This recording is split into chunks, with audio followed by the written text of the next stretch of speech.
everyone, it's Jenny. Welcome back to my K-drama podcast. Before we dive in today, I need to give you a heads up, all right? This episode is going to cover some pretty heavy psychological analysis, and we'll be talking about violence and trauma.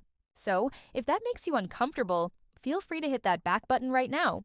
No judgment at all. Today, we're tackling one of the most mysterious and unforgettable scenes from Weak Hero Season 2.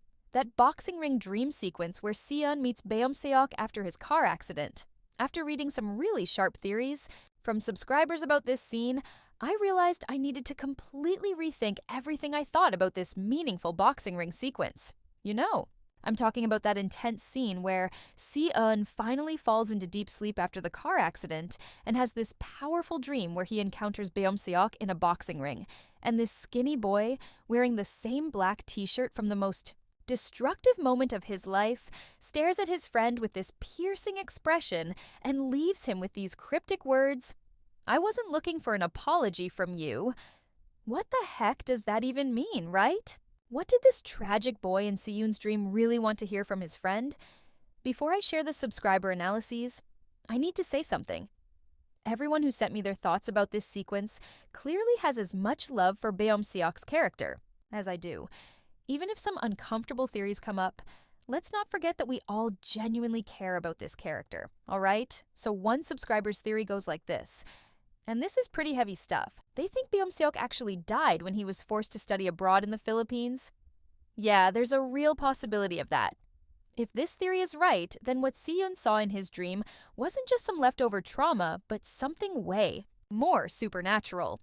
According to this subscriber's imagination, the reason Beom-seok is trapped in that boxing ring is because it's where he had the most shocking moment of his life, where he realized he'd become the worst version of himself when he attacked Suho. This subscriber pointed out that he was wearing the exact same black t-shirt he wore when he attacked Suho, right? This wasn't just a random costume choice.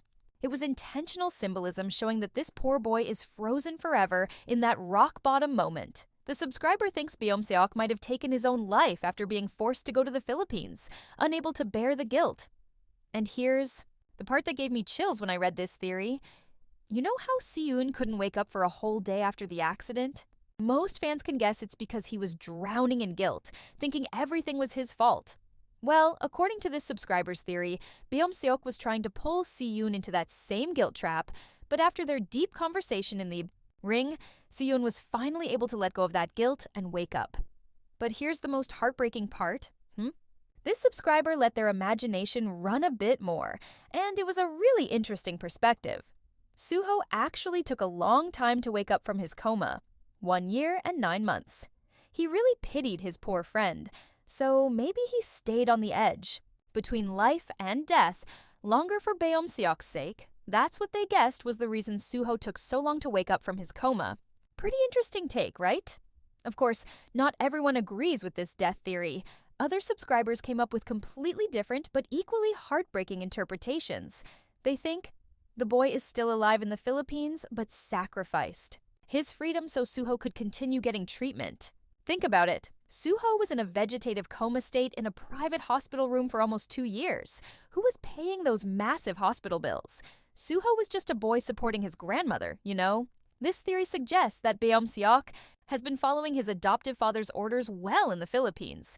Remember when Secretary Park said to the boy crying in the closet, "If you want that friend to keep breathing, you better listen to what the assemblyman says." It was basically a threat, right? So, some subscribers think this scapegoat son might be living quietly in the Philippines, making himself into the perfectly obedient son so Suho's treatment costs keep getting paid.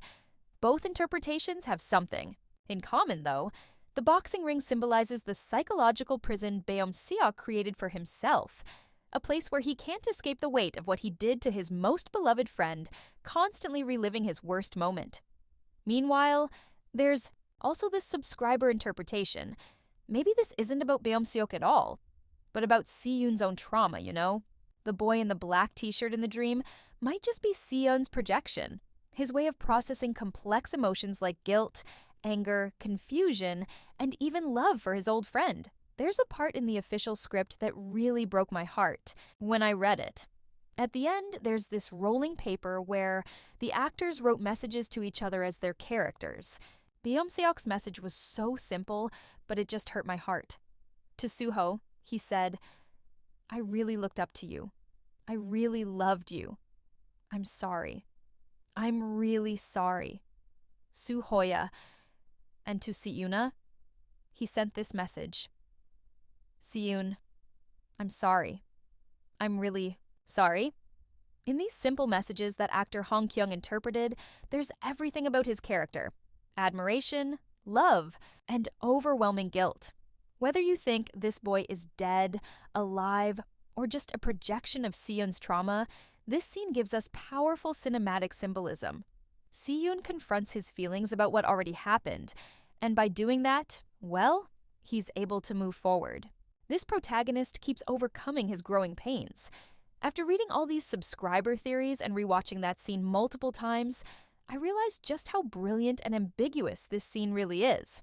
The directors could have easily given us a clear answer about what happened to the boy sent to the Philippines, but instead, they created something that allows for multiple interpretations. Maybe that's the whole point, right?